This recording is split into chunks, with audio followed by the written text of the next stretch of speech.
Hello everybody, I am Deepika from LearnoHub, a free learning platform where you can study science, maths, SST absolutely for free only at learnohub.com.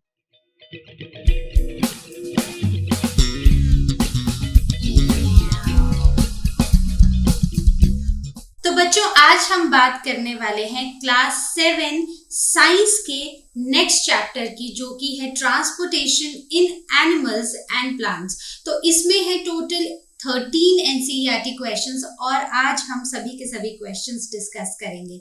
तो चलिए start करते हैं।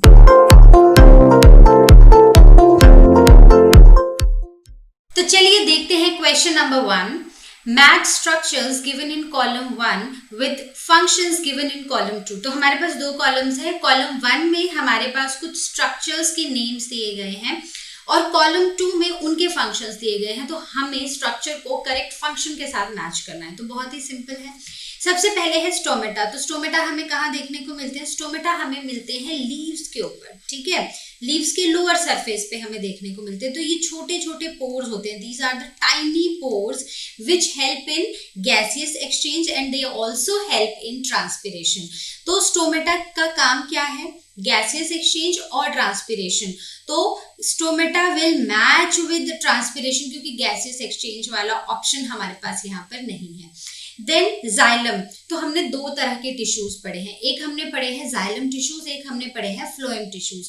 तो xylem tissues का function है कि जो roots जब रूट्स वाटर और मिनरल्स एब्जॉर्ब करती है ना, तो उसको हर और मतलब जहां पर उसकी रिक्वायरमेंट है वहां तक पहुंचाना है, ठीक है। तो इस काम को कौन करता है? जाइलम करता है, ठीक है। तो we will match xylem with transport of water, ठीक है। इसमें वाटर एंड मिनरल्स होता है, लेकिन अगर ऑप्शन सिर्फ वाटर है तो that is also correct.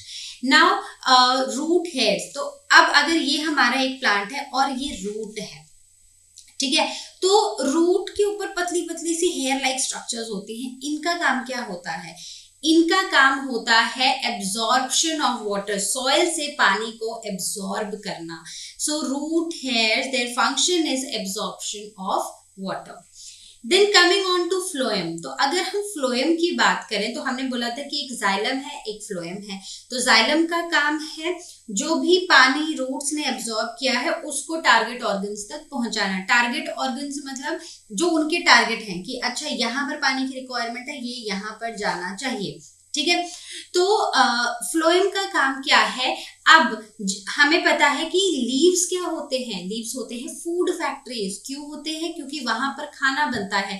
Remember the process of photosynthesis. तो वाटर और कार्बन डाइऑक्साइड की प्रेजेंस में लीव्स क्या करते हैं? लीव्स एब्जॉर्ब करते हैं sunlight through the pigment called chlorophyll. तो इन चार चीजों की प्रेजेंस में होता है प्रोसेस फोटोसिंथेसिस, जिसमें कि खाना बनता है। अब ये खाना एक जगह पर बन गया, अब इसको डिफरेंट डिफरेंट ऑर्गन्स को भेजा जाता है। तो ये काम कौन करता है? ये काम करता है tissue which is named as phloem. So it transports food, ठीक है, सिंपल। और ये जो सिंथेसिस ऑफ कार्बोहाइड्रेट्स है ये हमें कंफ्यूज करने के लिए दिया गया था। ओके, तो I hope this is clear to everybody. Question number 2, fill in the blanks. तो हमें कुछ ब्लैंक्स दिए गए हैं जिनको हम फिल करेंगे और स्टार्ट करते हैं फर्स्ट से। सबसे पहले है the blood from the heart is transported to all parts of the body by the. तो जो हार्ट में ब्लड होता है, ठीक है, वो बॉडी के डिफरेंट पार्ट्स को ट्रांसपोर्ट किया जाता है किसके थ्रू? तो देखो हमने दो तरह की ब्लड वेसल्स पढ़ी हैं। हमने एक पढ़ी है आर्टरीज और दूसरी पढ़ी है वेन्स, ठीक है। ये देखो आर्टरीज और वेन्स, ये दो तरह की ब्लड वेसल्स पढ़ी हैं। ये जो ब्लड वेसल्स होती है इनमें से जो आर्टरीज होती है वो ऑक्सीजनेटेड ब्लड कैरी करती हैं, ठीक है। ऑक्सीजनेटेड ब्लड की रिक्वायरमेंट कहाँ होगी? बॉडी के पार्ट्स में। तो हमसे यहाँ पर पूछा है कि जो हार्ट में ब्लड है वो डिफरेंट ऑर्गन्स में कैसे पहुंचता है, कौन पहुंचाता है? तो वो पहुंचाती हैं आर्टरीज, ठीक है। अब वेन्स क्यों नहीं लिखा? क्योंकि वेन्स डीऑक्सीजनेटेड ब्लड कैरी करती हैं और वो डिफरेंट बॉडी पार्ट्स से हार्ट में ब्लड लेकर आती हैं, ठीक है। उनका काम दूसरी तरफ को ट्रांसपोर्ट करना होता है ब्लड को। अब है haemoglobin is present in dash cells. जब हमने ब्लड के बारे में पढ़ा था तो हमने पढ़ा था कि अलग अलग तरह के उसमें सेल्स होते हैं, WBCs होती हैं, RBCs होती हैं, प्लेटलेट्स होती हैं। तो जो हीमोग्लोबिन है वो सेल्स में प्रेजेंट होता है इन मतलब किस में होता है, तो haemoglobin is present in red blood cells, right? Then arteries and veins are joined by a network of, जो arteries हैं और veins है वो एक दूसरे से ना join होती हैं। कैसे join होती हैं? Through a network of capillaries, right? Then the rhythmic contraction and expansion of the heart is called, आपने कभी फील किया अगर आप अपने चेस्ट के ऊपर हाथ रखो तो वो आपको साउंड फील भी होती है, राइट? तो ये जो रिदम, और ये रिदम में रहती है, ऐसा नहीं कि अभी हुई फिर 1 मिनट बाद तक नहीं हुई, फिर उसके बाद थोड़ी सी, फिर थोड़ी जल्दी हो गई, ये एक रिदम में चलता है। हार्ट कॉन्ट्रैक्ट होता है और हार्ट एक्सपैंड होता है, तो इसको बोलते हैं, इस रिदमिक कॉन्ट्रैक्शन और एक्सपेंशन ऑफ हार्ट, इसको हम बोलते हैं very simple, that is called as heart beat, right? Then the main excretory product in human beings is, human भी, अगर हम प्लांट्स और एनिमल्स की बात करें ना, तो प्लांट्स में अलग तरह के एक्सक्रीटरी प्रोडक्ट्स होते हैं, जैसे ऑक्सीजन एक एक्सक्रीटरी प्रोडक्ट है in case of plants.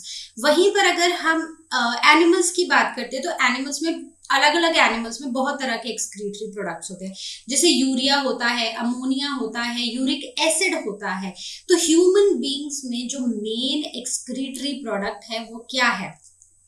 Human beings में है यूरिया, ठीक है? Even carbon dioxide is one of the excretory products in humans, ठीक है? क्योंकि कार्बन डाइऑक्साइड को हम कभी भी अपनी बॉडी के अंदर तो नहीं रखते हैं, हम जब एक्सहेल करते हैं तो हम सारी की सारी कार्बन डाइऑक्साइड को बाहर निकाल देते हैं। स्वेट कंटेन्स वाटर एंड, अब जो हमारा पसीना होता है ना, पसीने में एक तो वो पानी की तरह बहता है तो ऑब्वियसली देयर इज वाटर, और वाटर के साथ साथ उसमें होते हैं सॉल्ट्स, ठीक है? Now kidneys eliminate the waste material in the liquid form called, तो किडनीज जो हैं वो एलिमिनेट करती हैं वेस्ट मटेरियल्स को इन द लिक्विड फॉर्म, ठीक है? उसको हम क्या बोलते हैं? जो लिक्विड बनाती हैं किडनीज और उसे वेस्ट, उसको एज अ वेस्ट एलिमिनेट करती हैं, so that is called as urine, right? Then water reaches great heights in the trees because of the suction pull caused by, अब देखो, एक तो प्लांट है जो छोटा सा है, ठीक है? उसकी रूट्स ने पानी एब्जॉर्ब किया और वो डिफरेंट पार्ट्स में चला गया, छोटा सा प्लांट है। अब सोचो कि इतने बड़े बड़े ट्रीज हमने देखे हैं, ठीक है? अब उनमें जो पानी है वो टॉप मोस्ट लेवल तक कैसे पहुंचता होगा? तो वो कैसे पहुंचता है? वो it reaches to those great heights by the suction pull, ठीक है? एक तरफ से ट्रांसपिरेशन हो रही है, वाटर लूज हो रहा है, ठीक है? उससे एक सक्शन क्रिएट हो रही है और वही, उसी की हेल्प से पानी जो है वो मतलब बहुत ऊंचे ऊंचे प्लांट्स में भी हर एक पार्ट तक, even the top most part तक पहुंचता है। So this suction pull is caused by transpiration, ठीक है? So I hope this is clear to everybody. बहुत ही सिंपल थे और कहीं ना कहीं हमने अपने चैप्टर के बहुत सारी चीजें, बहुत सारे कॉन्सेप्ट्स को हमने रिवाइज किया। चलिए देखते हैं नेक्स्ट क्वेश्चन। अब बात करते हैं क्वेश्चन नंबर 3 की, चूज द करेक्ट ऑप्शन। तो सबसे पहले है, in plants water is transported through, तो प्लांट्स में पानी कैसे ट्रांसपोर्ट होता है? क्या वो जाइलम से होता है, फ्लोएम से होता है, स्टोमेटा से होता है या रूट हेयर से होता है? तो रूट हेयर का तो काम है पानी को एब्जॉर्ब करना, कहाँ से? Absorb from soil, right? Stomata का काम है गैसेस को एक्सचेंज करना या प्लांट के अंदर जो एक्सेस पानी है उसको बाहर निकालना, that is called as transpiration. Phloem का काम है फूड को ट्रांसपोर्ट करना, प्लांट्स जो लीव्स ने खाना बनाया है उसको ट्रांसपोर्ट करना काम है फ्लोएम का। अब बचता है जाइलम। तो xylem is the correct option, क्योंकि जो वाटर ट्रांसपोर्ट किया जाता है throughout the plant, roots ने एब्जॉर्ब किया। अब इस यहाँ से जाइलम इस पानी को लेकर प्लांट के डिफरेंट पार्ट्स को देकर आता है, ठीक है। So the correct option is 1, B part. Water absorption through roots can be increased by keeping the plants in। अब वाटर एब्जॉर्प्शन बाय रूट्स, मतलब जो रूट्स एब्जॉर्ब कर रही हैं पानी को, हम उसको कैसे इंक्रीज कर सकते हैं, उसका वाटर एब्जॉर्प्शन कैसे इंक्रीज कर सकते हैं, ठीक है। तो हमारे पास कुछ ऑप्शंस है। इन द शेड, कि आप अंधेरे में रखो। तो अंधेरे में रखने से तो नहीं होगा, क्योंकि अगर आप अंधेरे में रखोगे तो उसको इतनी पानी की रिक्वायरमेंट नहीं है। मतलब एक तो वो ठंडा भी रहेगा, तो जो ट्रांसपिरेशन से कूलिंग इफेक्ट हो रहा है उसकी भी जरूरत नहीं है, और फोटोसिंथेसिस भी नहीं हो रही है। तो this is the correct incorrect option. Then in dim light, तो again there is no photosynthesis, there is no need of like water, ठीक है। देन अंडर द फैन, तो अंडर द, जब आप एक प्लांट को फैन के नीचे रखोगे ना, तो वहां पर जो ट्रांसपिरेशन है वो भी बहुत फास्ट होगी। और दूसरा क्या होगा, अब क्योंकि ट्रांसपिरेशन फास्ट हो रही है तो सक्शन पुल जो है वो भी बहुत ज्यादा बढ़ जाएगा, और उसकी वजह से क्या होगा कि रूट्स जो है वो ज्यादा वाटर एब्जॉर्ब करने लग जाएंगे। तो correct option is 3। Now covered with a polythene bag, तो पॉलिथीन बैग के साथ कवर करने से तो कुछ नहीं होगा।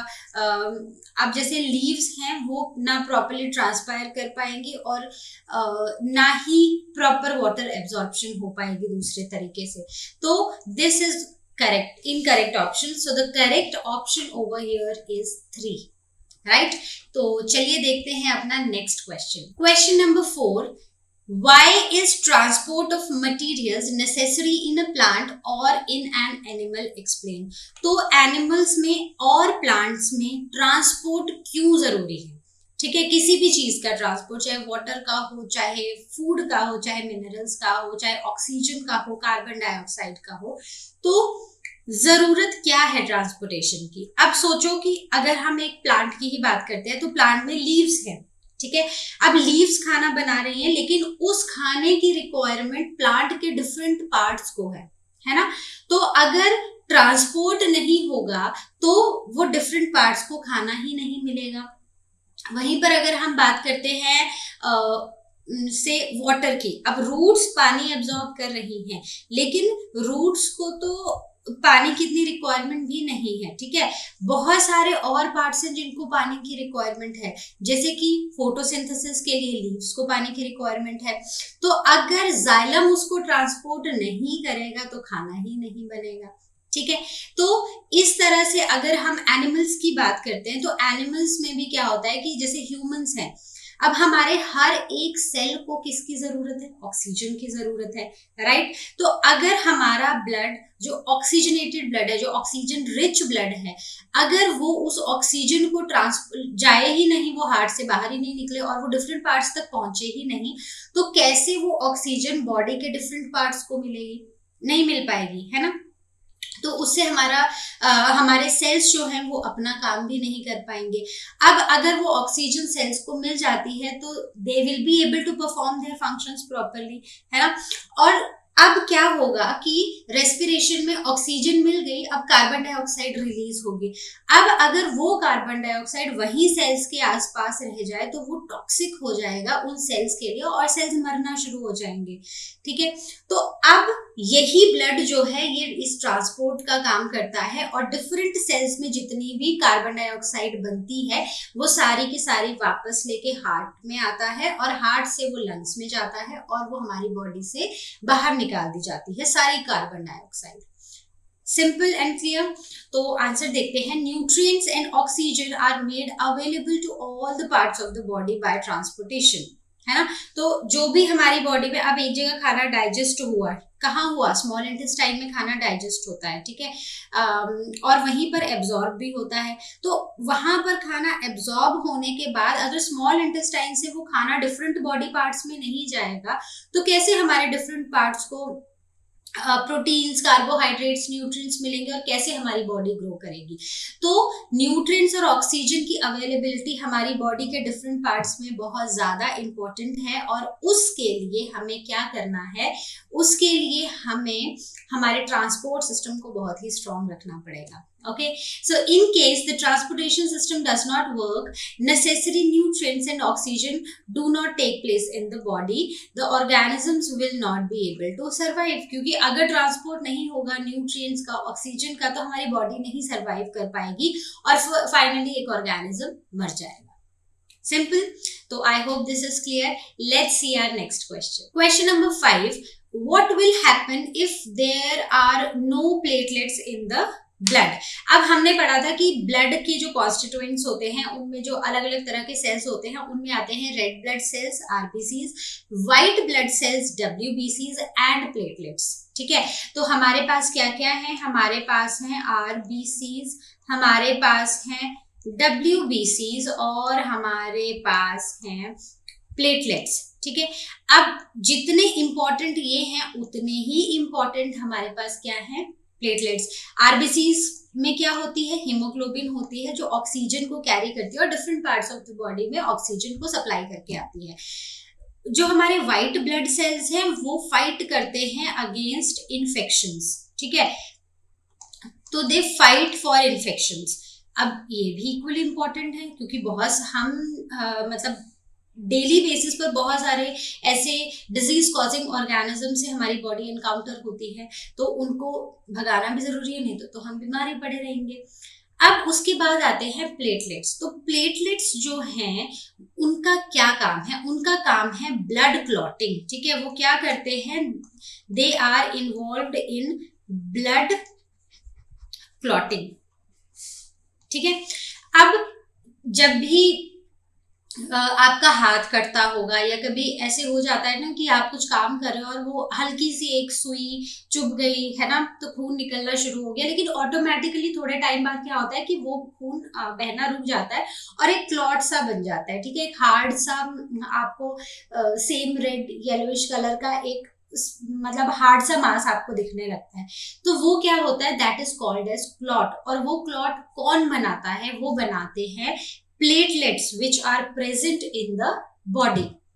तो अगर प्लेटलेट्स नहीं होंगे तो ब्लड क्लॉट नहीं बनेगा, ब्लड क्लॉट नहीं बनेगा तो अगर छोटा सा भी कट लगेगा तो हमारी बॉडी से इतना ब्लड लॉस हो जाएगा कि अगेन हम सीरियस कंडीशन में पहुंच सकते हैं और हमारा फाइनली मतलब किसी भी ऑर्गेनिज्म की डेथ हो सकती है। So platelets are very important because they are responsible for clotting of the blood and during injury blood मतलब जब भी कोई इंजरी होती है blood starts flowing, so due to platelets blood clots on its own. मतलब blood जैसे injury होती है थोड़ी देर के लिए ब्लड फ्लो करता है और प्लेटलेट्स वहां आकर एक क्लॉट बना देती है, उसको ब्लॉक कर देती है जहां से खून बाहर जा रहा होता है। So if there are no platelets blood will not be able to clot and keeps flowing. अगर प्लेटलेट्स नहीं होंगी तो ब्लड क्लॉट नहीं हो पाएगा और ब्लड फ्लो करता रहेगा। So this excessive blood loss can cause death. अब एक्सेसिव ब्लड लॉस जो है वो एक इंसान की डेथ भी कर सकता है। क्यों? क्योंकि ब्लड बहुत इंपॉर्टेंट है, ब्लड ऑक्सीजन कैरी कर रहा है throughout the body.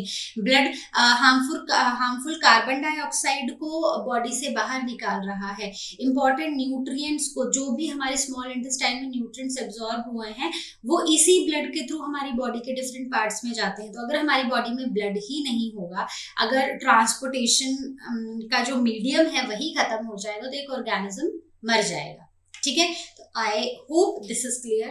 Let's see our next question. Question number 6. What are stomata? Give two functions of stomata.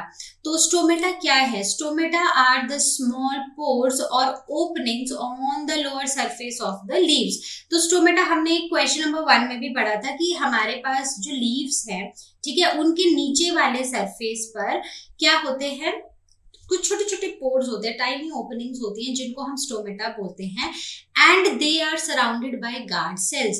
तो कुछ ऐसे ना बीन शेप के सेल्स होते हैं, ठीक है, these are called as the guard cells. और इनकी मतलब गार्ड सेल की एक्टिविटी डिसाइड करती है कि जो स्टोमेटा है वो क्लोज होगा या ओपन होगा। ठीक है। तो basically what is stomata? These are the small tiny openings on the lower surface of the leaf and they are guarded by guard cells और they are surrounded by guard cells. ठीक है। अब हमें पूछा है कि आपको इनके दो फंक्शंस बताने हैं, तो मैंने लिखे हैं 4, आपको जो समझ आए आप वो लिख सकते हो।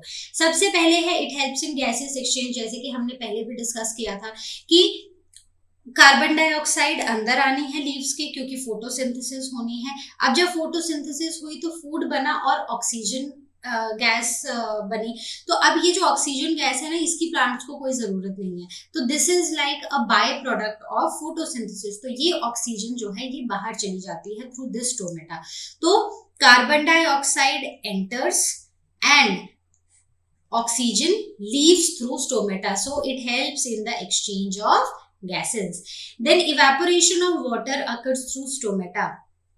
अब जब एक्सेस पानी हो जाता है या बहुत गर्मी है और एक कूलिंग इफेक्ट के लिए भी प्लांट्स क्या करते हैं, दे ट्रांसपायर, ट्रांसपिरेशन करते हैं। तो ये जो एक्सेस वाटर है या वाटर की इवेपोरेशन है या ट्रांसपिरेशन है, it also occurs through these tiny pores which are called as stomata. Then it helps in transpiration of water, already discussed, right? Then loss of water from the stomata creates an upward pull. अब क्या होता है कि जैसे stomata से पानी बाहर जा रहा है तो ये एक सक्शन बनाता है, एक अपवर्ड पुल बनाता है, जिससे रूट्स पानी एब्जॉर्ब करती हैं और वो पानी जो है वो जाइलम टिश्यू के थ्रू डिफरेंट बॉडी पार्ट्स को मिलता है। तो ये एक अपवर्ड पुल क्रिएट करती है जिससे पानी रूट्स एब्जॉर्ब करते हैं और जाइलम डिफरेंट पार्ट्स को पहुंचाता है। Okay, so I hope this is clear. Let's see our next question. Question number 7.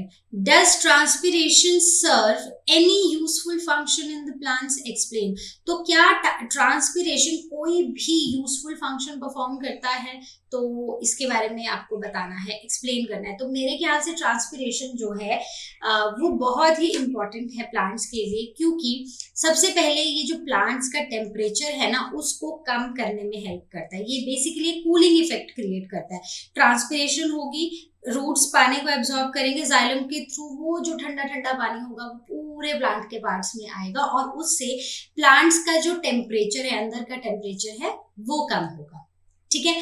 Then helps to enhance the absorption of water and dissolve the minerals by creating suction pull. तो वही transpiration होगी तो suction पुल होगा। ठीक है, एक upward पुल create होगा जिससे रूट्स पानी एब्जॉर्ब करेंगे और मिनरल्स एब्जॉर्ब करेंगे और वो different parts of the body तक जाएगा। So this is the repetition of what we have already discussed, है ना। Then it helps in getting rid of the excess water. तो जितना भी एक्सेस वाटर हो जाता है प्लांट्स में, वो सारा का सारा कैसे प्लांट से बाहर निकलता है, वो ट्रांसपिरेशन के थ्रू ही प्लांट्स से बाहर निकलता है। Then it helps in transport of water and minerals to the leaves. तो ये क्या करता है, it helps in the transport of water and minerals. अब जितना भी रूट्स ने एब्जॉर्ब किया है पानी, मिनरल्स एब्जॉर्ब किए हैं, वो सारे के सारे different parts of the plant में वो कैसे जाते हैं, वही सक्शन पुल से, अपवर्ड पुल से, जो ट्रांसपिरेशन की वजह से क्रिएट होता है। ठीक है, तो ये तो रेपिटेशन था, पूरा ही रेपिटेशन था जो हमने ऑलरेडी पढ़ा था। तो इसका आंसर होगा कि yes, it serves as a useful function in plants. ठीक है, चलिए देखते हैं question number 8। Question number 8, what are the components of blood? तो ब्लड के क्या कंपोनेंट्स हैं? तो हम ऑलरेडी डिस्कस करते आ रहे हैं पिछले क्वेश्चंस में भी कि ब्लड जो है वो एक फ्लूइड है ना। फ्लूइड मतलब एक ट्रांसपोर्टेशन का मीडियम है, एक टिश्यू है, एक ब्लड भी। Blood is also a tissue, it is fluid but it is a tissue. ठीक है, तो जो ब्लड होता है, ब्लड में बहुत सारी चीजें होती हैं। सबसे पहले लिक्विड पार्ट की अगर हम बात करें, so the liquid part is called as plasma. ठीक है, तो ये येलोइश होता है कलर में। एक तो ये लिक्विड होता है, ये येलोइश होता है। इसमें 90% इसमें पानी होता है, खाना होता है, एंजाइम्स होते हैं, वेस्ट होता है और प्रोटीन्स होते हैं। तो मतलब 90% तो पानी मिलेगा, उसके सिवा जो 10% बचता है उसमें खाना भी होता है, उसमें एंजाइम्स भी होते हैं, उसमें वेस्ट भी होता है, उसमें प्रोटीन्स भी होते हैं, सब कुछ होता है प्लाज्मा में। अब उसके बाद आता है एक बहुत ही इंपॉर्टेंट कंपोनेंट ब्लड का, दैट इज आरबीसीज और we call it as red blood cells. ठीक है, तो ये कैसे इंपॉर्टेंट है, इसमें हेमोग्लोबिन होता है, इट कंटेन्स हेमोग्लोबिन, जो कि ब्लड की ट्रांसपोर्टेशन में हेल्प करता है। इट हेल्प्स इन ब्लड की नहीं, ऑक्सीजन की ट्रांसपोर्टेशन में हेल्प करता है। तो ऑक्सीजन जो है जब हार्ट में जाता है ना ब्लड, जिसमें ऑक्सीजन नहीं होती है, तो यहाँ पर हीमोग्लोबिन से ये ऑक्सीजन के मॉलिक्यूल्स ना अटैच हो जाते हैं। ठीक है, तो ऐसे फिर ये ब्लड डिफरेंट पार्ट्स में जाता है और सेल्स को इस ऑक्सीजन को डिलीवर करके आता है। So RBCs they are helpful in transportation of oxygen. Then coming on to white blood cells. तो व्हाइट ब्लड सेल्स क्या होते हैं? व्हाइट ब्लड सेल्स होते हैं विच फाइट सेल्स। ठीक है, दे फाइट अगेंस्ट इन्फेक्शंस। ठीक है, ये फाइटिंग सेल्स होते हैं। तो इनका काम होता है they protect us against bacteria and foreign materials causing infections. ठीक है, तो I hope this is clear. Then coming on to platelets. Platelets क्या होते हैं? प्लेटलेट्स होते हैं clotting factors. These are called as clotting factors. ठीक है, ये हमने लास्ट क्वेश्चन में ही पढ़ा था कि कहीं पर भी अगर हमें कट लग जाएगा तो वहां से ब्लड निकलना शुरू हो जाएगा, लेकिन आप देखोगे कि थोड़ी देर बाद ना वो ब्लड निकलना बंद हो जाएगा और वहां पर क्लॉट बन जाता है। तो ये जो क्लॉट होता है ना, ये बनता है ड्यू टू प्लेटलेट्स। तो अगर हम बात करें ब्लड के कॉम्पोनेंट्स की, तो हमारे पास 4 मेन कॉम्पोनेंट्स है। प्लाज्मा, जो हमें फ्लूइड जो है, मतलब लिक्विड पार्ट जो है, उसको हम प्लाज्मा बोलते हैं। फिर उसमें रेड ब्लड सेल्स होते हैं, व्हाइट ब्लड सेल्स होते हैं और प्लेटलेट्स होते हैं। So these are the components of the blood. I hope this is clear. बहुत ही सिंपल था। तो ये 4 चीजें आपको याद रखनी है और साथ ही साथ आपको इनके फंक्शंस भी पता होने चाहिए। Question number 9, why is blood needed bye all parts of the body. तो क्वेश्चन ये है कि ब्लड की क्या रिक्वायरमेंट है हमारे हर एक बॉडी पार्ट को। तो ब्लड बहुत इंपॉर्टेंट है, हमने पढ़ा था। ये ऑक्सीजन कैरी करता है, न्यूट्रिएंट्स कैरी करता है, और जो टॉक्सिक जो कार्बन डाइऑक्साइड है हमारे सेल्स प्रोड्यूस करते हैं, उसको वापस ले जाके हमारी बॉडी से बाहर निकालता है। तो ब्लड तो इम्पॉर्टेंट है, राइट, और जरूरत तो हमें है इसकी। तो सबसे पहले है it supplies oxygen and digested food to various parts of the body. They help the body to perform various functions. ठीक है, तो ये क्या करता है, ऑक्सीजन और जो डाइजेस्टेड फूड होता है उसको हमारी बॉडी के डिफरेंट पार्ट्स में लेकर जाता है। और ये जो चीजें हैं, ऑक्सीजन है, डाइजेस्टेड न्यूट्रिएंट्स हैं, ये हमारी बॉडी की ग्रोथ में हेल्प करते हैं। उसके बाद it removes waste like carbon dioxide and other forms from our body. ठीक है, तो अब हमारी बॉडी में कार्बन डाइऑक्साइड बनती है बिकॉज ऑफ रेस्पिरेशन। तो ये कार्बन डाइऑक्साइड अगर हमारे सेल्स के आसपास रहेगी ना, तो ये एक टॉक्सिक एनवायरनमेंट क्रिएट करेगी, जिसकी वजह से हमारे सेल्स मरना शुरू हो जाएंगे। तो इसको रिमूव करने का भी काम कौन करता है? ब्लड करता है। Then it helps in regulation of temperature. जब ये ब्लड फ्लो करता है ना बॉडी में, तो ये हमारी बॉडी के टेम्परेचर को भी रेगुलेट करता है। Then it is required to fight infections and diseases in our body. तो हमने पढ़ा था। कैसे पढ़ा था? क्योंकि WBCs हैं, तो जो WBCs हैं वो क्या करते हैं, ये फ्लाइट नहीं है, ये है फाइट, FIGHT। तो WBCs जो सेल्स हैं वो हमारी बॉडी में किसी भी तरह के इन्फेक्शन के अगेंस्ट फाइट करते हैं और हमें डिजीजेस होने से बचाते हैं। ठीक है, तो I hope this is clear कि क्यों ब्लड को, हर एक बॉडी पार्ट को ब्लड की जरूरत है। Question number 10, what makes the blood look red. तो ब्लड जो है वो रेड किसकी वजह से दिखता है? तो हमने पढ़ा था कि हम ब्लड है, ठीक है, ब्लड में क्या होती हैं, आरबीसीज भी होती हैं। ठीक है, प्लेटलेट्स हैं, WBCs है, आरबीसीज है, प्लाज्मा है। तो आरबीसीज में एक कंपोनेंट होता है, दैट इज एक पिगमेंट होता है, that is called as haemoglobin. ठीक है, ये जो हीमोग्लोबिन होता है, it is a red coloured pigment, और इसी की वजह से ब्लड का जो कलर है दैट इज रेड। ठीक है। So the presence of red pigment called haemoglobin in red blood sales make blood appear red. बहुत ही सिंपल क्वेश्चन है ना। क्वेश्चन नंबर 11, क्वेश्चन नंबर 11 है describe the function of the heart. तो हमें heart का फंक्शन बताना है। तो हार्ट का फंक्शन बहुत ही सिंपल है, तो इसके लिए हम एक छोटा सा एक डिस्कशन करेंगे ऑन हार्ट का स्ट्रक्चर, ठीक है। तो अगर आप हार्ट देखो, heart is a pumping organ जो कॉन्टिन्यूअसली बीट करता है, और इसी बीटिंग की वजह से ब्लड जो है वो डिफरेंट पार्ट्स में जाता है और हार्ट में वापस आता है, ठीक है। तो हार्ट को अगर हम देखें तो इसमें ना 4 चेम्बर्स होते हैं, ठीक है। ये जो 4 चेम्बर्स होते हैं, ये होते हैं right atrium, left atrium, right ventricle, left ventricle, ठीक है। तो this is left atrium, this is left ventricle, this is right atrium and this is right ventricle। तो आप देखोगे कि 4 चेम्बर्स हैं। इन 4 चेम्बर्स का मतलब क्या है? इनका मतलब ये है कि दे avoid the mixing of oxygenated and deoxygenated blood, ठीक है। इन 4 चेम्बर्स का ये काम है। तो अगर आप देखोगे तो जो लेफ्ट वाली साइड है ना वो हमारी रेड है, और जो राइट वाली साइड है वो क्या है? वो ब्लू है। तो मतलब, और लेफ्ट वाली साइड पे यहाँ पर ना ऑक्सीजन रिच ब्लड आता है, और राइट वाली साइड आता है कार्बन डाइऑक्साइड रिच ब्लड। तो ये जो मिक्सिंग है ना ब्लड की, इसको रोकता है, ठीक है।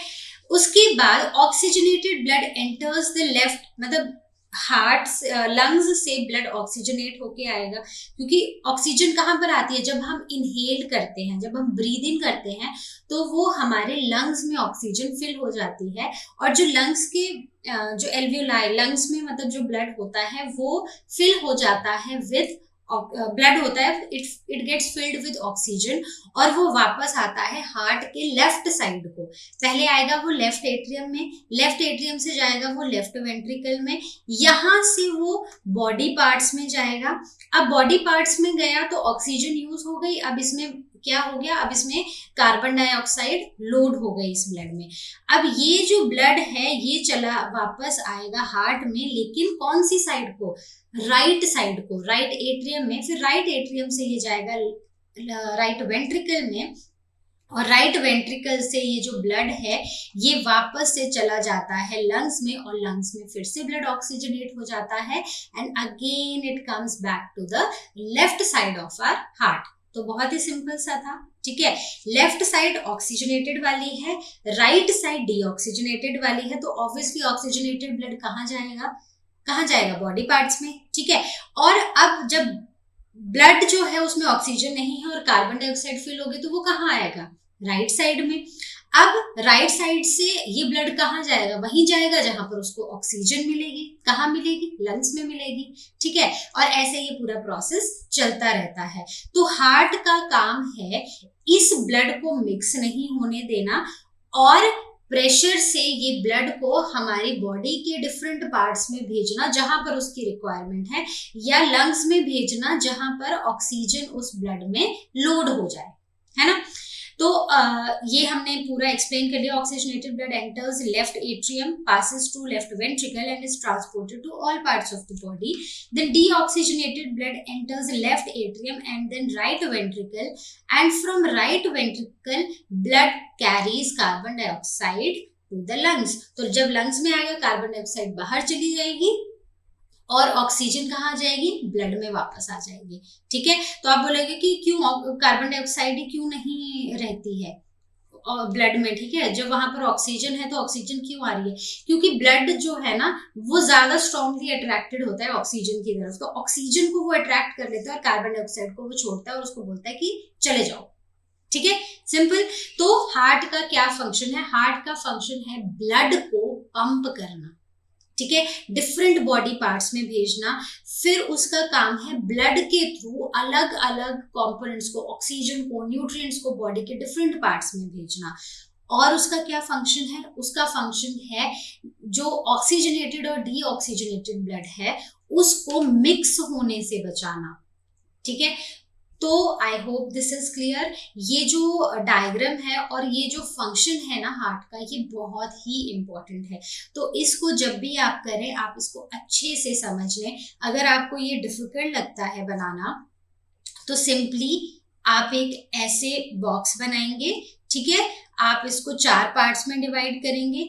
इसको हम लिख देंगे left atrium, this is left ventricle, this is right atrium, this is right ventricle. ठीक है, तो अब पहले यहाँ पर लेफ्ट एट्रियम में कहाँ से आएगा ब्लड? लंग्स से आएगा, और यहाँ से वो बॉडी के पार्ट्स में चला जाएगा क्योंकि यहाँ पर ऑक्सीजन थी इस ब्लड में। अब यहाँ से जो ब्लड है ना, यहाँ पर तो ये ऑक्सीजनेटेड है पूरा, अब यहाँ से ब्लड वापस राइट एट्रियम में आएगा क्योंकि अब इसमें कार्बन डाइऑक्साइड भर चुकी है। राइट एट्रियम से ये राइट वेंट्रिकल में जाएगा, और राइट वेंट्रिकल से ये वापस चला जाएगा लंग्स में। लंग्स में ये कार्बन डाइऑक्साइड छोड़ देगा और ब्लड फिर से लोड हो जाएगा किससे? ऑक्सीजन से, और फिर से ये सेम प्रोसेस ऐसे ही चलता रहेगा। ठीक है, सिंपल एंड क्लियर। चलिए देखते हैं next question. Question number 12, why is it necessary to excrete waste products? तो वेस्ट प्रोडक्ट्स को बॉडी से एक्सक्रीट आउट करना क्यों जरूरी है? क्यों? क्योंकि ये जो वेस्ट प्रोडक्ट्स जनरेट होते हैं ना, जो वेस्ट है, तो वेस्ट इज टॉक्सिक। ठीक है, अगर हमारा घर है, हम अपने घर के आसपास सारा कूड़ा फैला देंगे तो वो हमारे लिए और हमारे सराउंडिंग्स के लिए बहुत टॉक्सिक हो जाएगा, राइट? तो वैसा ही हमारी बॉडी में होता है कि जो भी वेस्ट प्रोडक्ट्स बन रहे हैं जो कि हमारी बॉडी के लिए टॉक्सिक है, जैसे कि यूरिया है, इसमें आप कार्बन डाइऑक्साइड भी ऐड कर सकते हो। They are formed during the functioning of our body. अब फंक्शनिंग में ये बने हैं, मतलब कुछ काम हुआ है। अब जैसे आपने सब्जी काटी है ना, अब सब्जी के जो छिलके हैं, हम यूजुअली काफी सब्जियों के उनको पील करते हैं, तो जो छिलका निकलता है वो हमारे काम का नहीं होता है, उसको हम डिस्कार्ड कर देते हैं, तो दैट इज द वेस्ट। लेकिन सब्जी हमने बाकी चीज से हमने सब्जी बना ली, तो there is some useful component and there is some non useful component, तो और you can say waste component. तो ये जो यूरिया है, कार्बन डाइऑक्साइड है, ये हमारी बॉडी में बनते हैं और they are toxic and waste substances in our body.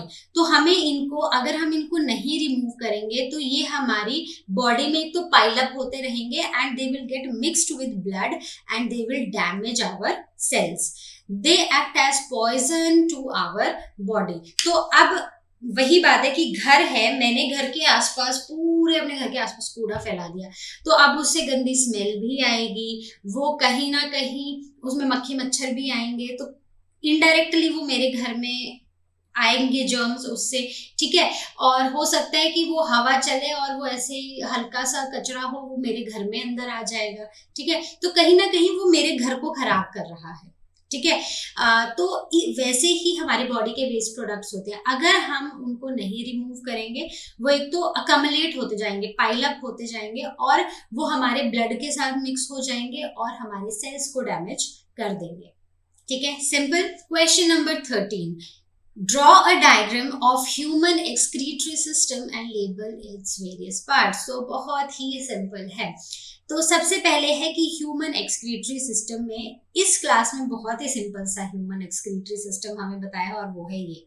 तो उसमें हमें क्या करनी है, हमें 2 बीन शेप्ड किडनीज बनानी है ऐसे। ठीक है, ऐसे राजमा के 2 दाने बना देने हैं। ठीक है, they are kidneys, there are a pair of kidneys in a human being. ठीक है, और वो यहाँ पर आर्टरीज, वेन से तो ये कनेक्टेड होते ही हैं। अब यहाँ से these kidneys are connected via these tubes and these tubes are called as ureters। ठीक है, यहाँ से जो भी वेस्ट बनेगा किडनी से, वो इन यूरेटर्स के थ्रू, मतलब क्या बनेगा, बेसिकली बनेगा यूरिन। ठीक है, ये जो यूरिन है ये इन यूरेटर्स के थ्रू आ जाएगा यहाँ पर। What is it?